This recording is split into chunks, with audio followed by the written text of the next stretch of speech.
If I had known that night would be my last shift at the clinic, I would have left early. Or maybe I wouldn't have gone in at all. But I stayed.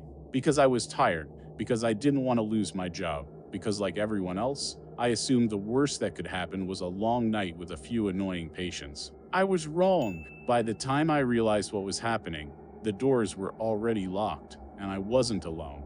I've worked the night shift at a small 24-hour medical clinic for the past 4 years.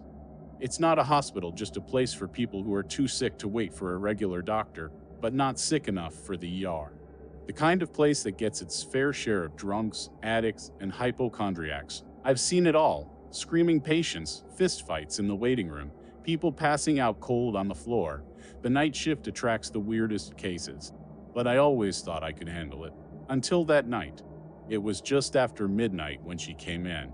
A woman in her early 30s, soaked from head to toe. Her dark hair clung to her pale face, her clothes sagging with water. She didn't look drunk, she didn't smell like alcohol, but there was something off about her. She just stood there, dripping, staring, not moving toward the check-in desk, not speaking. "Ma'am?" I said. "Do you need help?" No response. I glanced at the security cameras. No one else was outside. It wasn't even raining. I stood up slowly, fighting the urge to shiver. The air felt colder with her in the room. "Are you hurt?" I tried again. Finally, she blinked. Then she turned her head too quickly, like a puppet being yanked by invisible strings, and locked eyes with me. And she smiled. Not a normal smile. Too wide, stretching her lips thin over her teeth. "Doctor," she whispered. "I'm not a doctor. I'm just the night receptionist." But something about the way she said it made my stomach twist.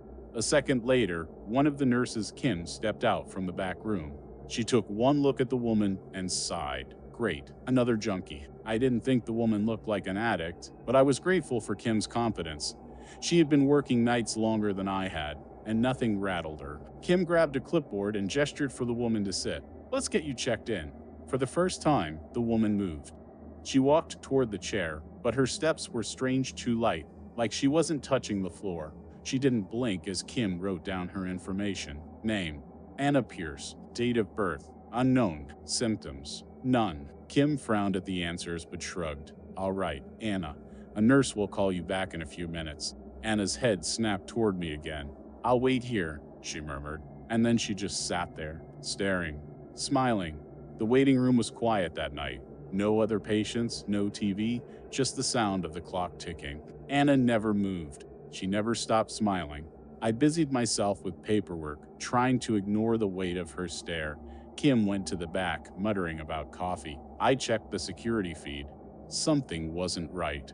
I flipped through the camera's front entrance, parking lot, hallways. Then I stopped. The waiting room camera showed me sitting at the desk. The empty chairs, the dim lights. But no Anna. I turned my head. She was still there. I looked back at the monitor. She wasn't. A slow, crawling terror rose up my spine. I clicked to another camera hallway outside the exam rooms, and my stomach dropped. The hallway was empty, but the shadows were wrong.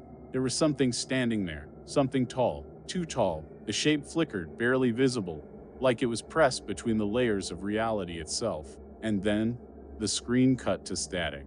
I shot up from my chair, heart pounding. Anna giggled. I whipped around. She was standing now, too close. She reached out, her fingers cold, wet, gripping my wrist. "Doctor," she whispered. I yanked away and stumbled back. Kim's voice cut through the air. "Hey, what the hell is going on?" I turned. Kim stood in the hallway holding 2 cups of coffee. "Call security," I gasped. "Now." But Kim wasn't looking at me. She was looking past me, at Anna. Her face drained of color. Kim's voice cracked. "I know you." Anna tilted her head. "I don't think so." But Kim was shaking now. No, I remember. "You came in last year. You..." And then Kim's coffee cups hit the floor. Because Anna was gone. Just gone. The air felt wrong, like the whole room had shifted slightly sideways. And then, the lights went out. The emergency lights kicked in, casting everything in a sickly red glow. A deep, bone-chilling knock echoed from the back hallway. Kim grabbed my arm, her fingers like a vice. She was dead. Last year, drowned in a lake. I remember her face. The knocking came again. Louder, closer. A slow, dragging sound followed it. Kim turned to me, her eyes wild. We have to go. Now. We ran. We sprinted for the entrance, only to find the doors locked. I slammed my fists against the glass. Help. Someone. A shadow flickered in the reflection, standing right behind me. I didn't want to turn around. I had to. I turned, and Anna was there. But she wasn't Anna anymore. Her skin was gray, bloated. Water poured from her empty eyes, and when she opened her mouth, I swear to God, I heard the sound of distant, gurgling screams. She reached for me. I felt her fingers press against my throat. Kim screamed, and then I woke up outside, on the pavement. The clinic was dark, empty. The doors were open. No sign of Kim. No sign of Anna. The security footage was gone. The only proof I had that any of it happened was the wet handprint still wrapped around my wrist, and the fact that sometimes late at night, I still hear knocking, soft, rhythmic, right behind me. The call came in at 2:17 am. I remember that exact time because I had just checked my watch, counting down the last few hours of my shift. Night patrols were always the worst. Not because of crime, our town was small, the kind of place where people still left their doors unlocked, but because of the silence. The oppressive, endless silence of dark streets and empty houses. 911, what's your emergency? At first, all I heard was breathing. Shallow, ragged. Then, finally, a whisper. Please, help me. Ma'am, what's your location? I asked, reaching for my notepad. A pause. Then, he's inside. My pulse quickened. Who's inside, ma'am? Is this a break-in? No response. Ma'am, I need you to stay on the line. Then came a sound that made my stomach turn, the muffled rustling of the phone being dropped, followed by a deep, distorted click. The line went dead. I should have called for backup immediately, but I didn't. Instead, I ran a trace.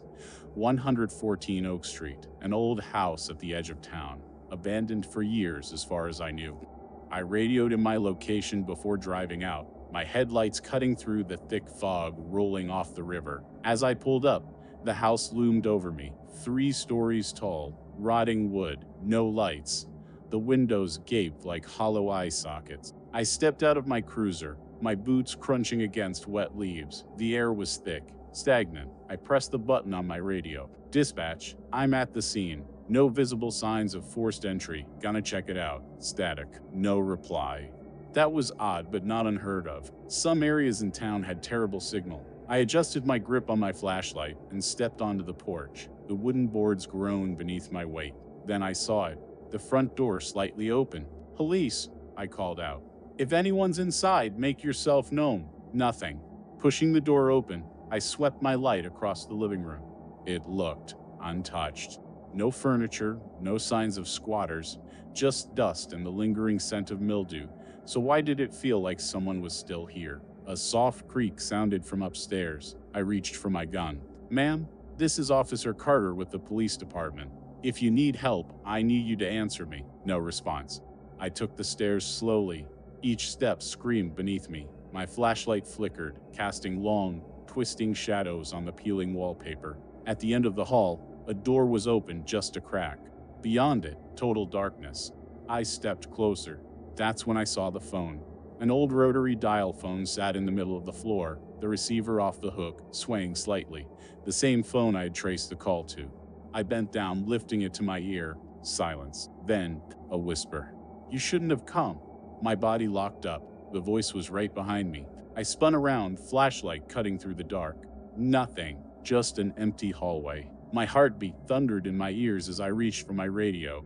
Dispatch, I need backup at 114 Oak Street. Possible. Static. Then, you're too late. The radio wasn't in my hand anymore. I hadn't dropped it. I hadn't let go of it, but it was gone. I turned back toward the room, and that's when I saw her. A woman stood in the corner, her back to me, her hair tangled and matted. Ma'am? My voice barely came out. She didn't move. I swallowed hard, my grip tightening on my gun. Are you hurt? Did someone? She turned her head, just her head. Not her body, just her head, twisting at an angle no human could manage. Her face was wrong, stretched, blurred like a bad signal on an old television. She opened her mouth, and I heard my own voice come out. Please, help me. I ran. I didn't look back. I didn't stop. I bolted down the stairs, through the front door, straight to my cruiser. I fumbled for the keys, jammed them into the ignition. The engine wouldn't turn over. No, no, no, no. I slammed my fist against the wheel. Then, out of the corner of my eye, she was standing in the road, still, silent, smiling. The radio crackled. You shouldn't have come. I slammed my foot on the gas. The engine roared to life, tires screeching as I tore away from the house. Back at the station, I tried to explain, but there was no record of the call, no dispatch log, no 114 Oak Street. The house didn't exist. It never had. And yet, when I got home, my personal phone was ringing. I picked it up. Static. And then, my own voice. Please, help me. I should have walked out the moment they locked the door. The job posting was vague: volunteers needed for sleep study, generous compensation. I wasn't in a position to turn down easy money. Rent was overdue. My fridge was empty, and my last paycheck had barely covered gas. So when I got a call inviting me to participate, I didn't ask too many questions. The research facility was deep in an industrial park far from the city, the kind of place you wouldn't notice unless you were looking for it. A plain concrete building, unmarked except for a small sign that read Somnitech Laboratories. Inside, everything was clean, clinical, and unnervingly quiet. A woman in a white lab coat greeted me, Dr. Kessler. She had sharp features, dark eyes, and a polite but distant smile. Thank you for coming, she said, leading me down a long corridor. You understand the nature of the study? Yeah, sleep research, right? She nodded. We're studying the effects of isolated sleep cycles on brain activity. You'll be staying in a controlled environment for 72 hours. No phone, no outside contact. 3 days of sleeping, eating, and doing nothing for $5,000? It sounded too good to be true. It was. The sleep environment looked like a hotel room. A bed, a nightstand, a desk, a small attached bathroom. No windows. The walls were padded not like a psychiatric ward, more like a soundproof recording studio. Dr. Kessler handed me a white jumpsuit, standard attire for all participants. You'll have 3 meals a day, and we'll monitor your sleep remotely. If you need anything, press the intercom. I glanced around. That's it, she smiled. That's it. She stepped out. The click of the lock echoed in the quiet. I stared at the door. Something about the way it locked from the outside unsettled me. I settled in, trying to ignore the nagging feeling in my gut. The first few hours were fine. I ate the meal they provided, bland but edible, then read one of the old books they'd left on the desk. At some point, I lay down and drifted off. I woke up to whispering. It wasn't coming from the intercom. It was inside the room. I sat up fast, heart hammering. The whispers stopped immediately. Silence. I scanned the room. The door was still locked. Had I imagined it? I told myself I had. I turned over and went back to sleep. When I woke up, my meal was waiting on the nightstand. I hadn't heard anyone come in. That was the first thing that felt wrong. The second thing was the clock. There wasn't one.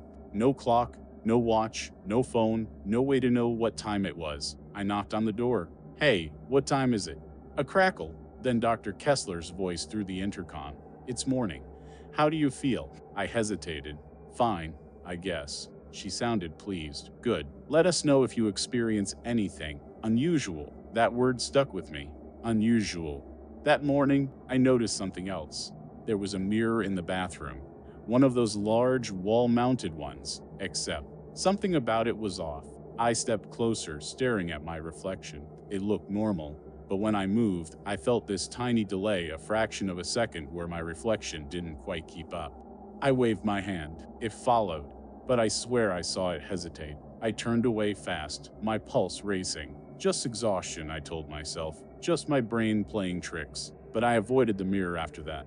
I woke up gasping, not from a nightmare, from the feeling that someone had just been in the room. The air was charged, like static before a storm. I sat up, scanning the darkness. The room was empty, but then I noticed the footprints, faint, dusty outlines on the padded floor, leading from the door to my bed. My skin went cold. I pressed the intercom. Dr. Kessler? A pause. Then yes? I licked my lips. Did someone come in here? Another pause. Then, why would you think that? Not, no. Not of course not. Just a question. I didn't answer. I sat awake for hours, staring at the door. When I woke up, the footprints were gone. Not just faded, gone, like they had never been there. I laughed under my breath. The sound hollow. I was losing it. This place was messing with my head. I banged on the door. I want out. Silence. Then the intercom crackled. You agreed to 72 hours.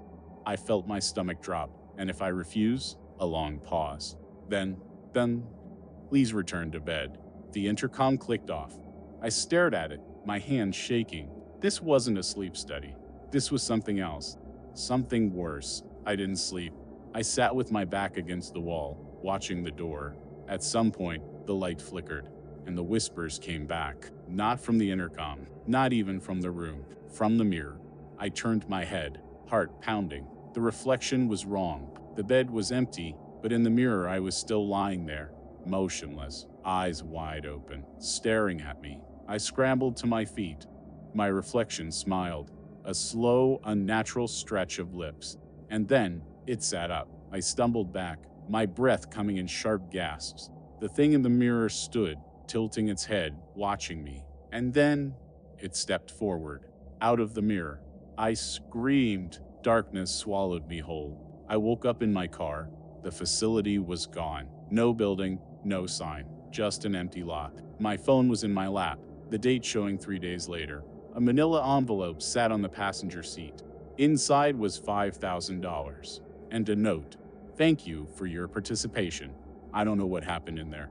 I don't know if I was dreaming, if they drugged me, or if something else happened. But sometimes, when I look in the mirror, I catch my reflection watching me and smiling. I should have left the first time I heard the humming. It was low and tuneless, like someone murmuring to themselves.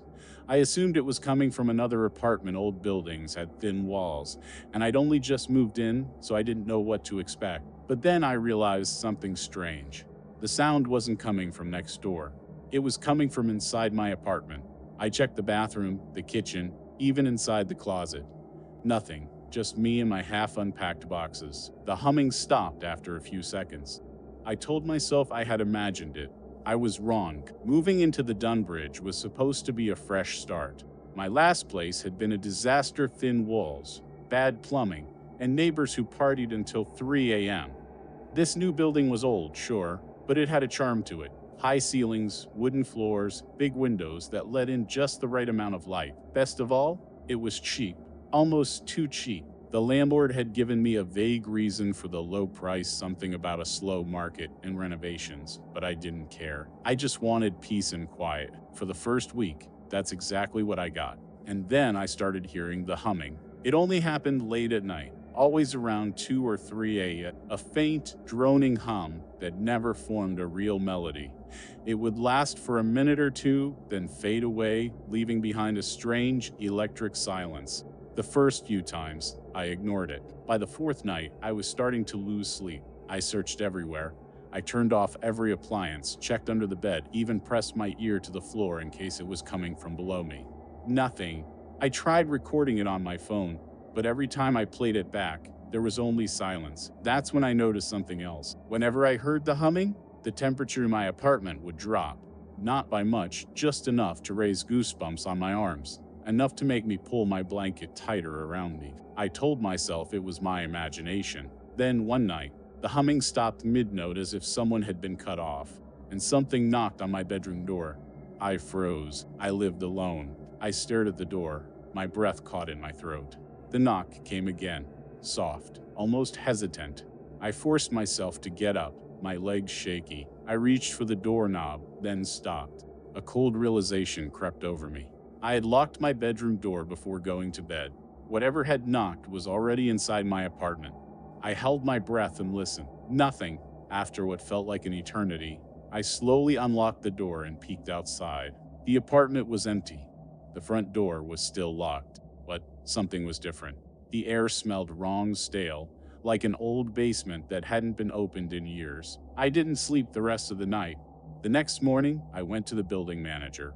"There's something weird going on in my apartment," I said. "I keep hearing this humming at night, And last night, I think someone was inside. The manager frowned. Which unit are you in? 4. A strange look crossed his face. You sure it's coming from inside? I hesitated. I think so. I don't know. It sounds close. He sighed. Look, it's an old building. Pipes make noise, wood settles, and sometimes sound carries weirdly. There's no one else on your floor, so maybe it's coming from above you. That caught my attention. What do you mean, no one else? He rubbed the back of his neck. You're the only tenant on the 4th floor. 5th floor has been closed off for years. A cold shiver ran through me. Why? Renovations. That was all he said. That night, I couldn't stop thinking about the empty floor above me. I kept picturing a dark, abandoned hallway, dust gathering in corners, doors leading to nowhere. I told myself I was being ridiculous. Then, around 2 a.m., the humming started again. This time, I was ready. I grabbed my phone and slipped into the hallway. The sound wasn't coming from inside my apartment. It was coming from the stairwell. I crept forward, my pulse hammering. The closer I got to the stairs, the clearer the humming became. It was just above me, on the 5th floor. I stood at the base of the stairs, staring up into the dark.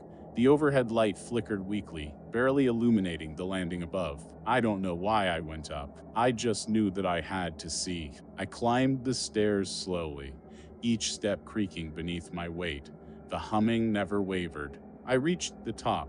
The 5th floor hallway stretched before me, shrouded in darkness. The doors were different here, older, heavier, their paint peeling in long, curling strips. And then I saw it. The door at the end of the hall, slightly open. The humming was coming from inside. I stepped closer. The air was freezing. I pushed the door open. The apartment was empty. No furniture, no lights, just a single window overlooking the city. The glass fogged over with condensation. The humming had stopped. I stepped inside, my breath coming fast. Something felt wrong. The air was thick, like walking through water. The silence pressed against me, deep and unnatural. And then, a whisper right against my ear. You shouldn't be here. I ran. I barely slept. I kept hearing things, not just humming footsteps. Soft, deliberate pacing just outside my bedroom door. Every time I built up the courage to check, there was nothing there. At some point, I must have dozed off. When I woke up, my bedroom door was open, and someone had left something on the floor. A key. Old, rusted, its surface worn smooth by years of use. I don't know why, but I recognized it instantly. It was for the door on the 5th floor. I packed my bags and left that morning. Didn't say goodbye to the manager. Didn't leave a forwarding address. I don't know what's on the 5th floor.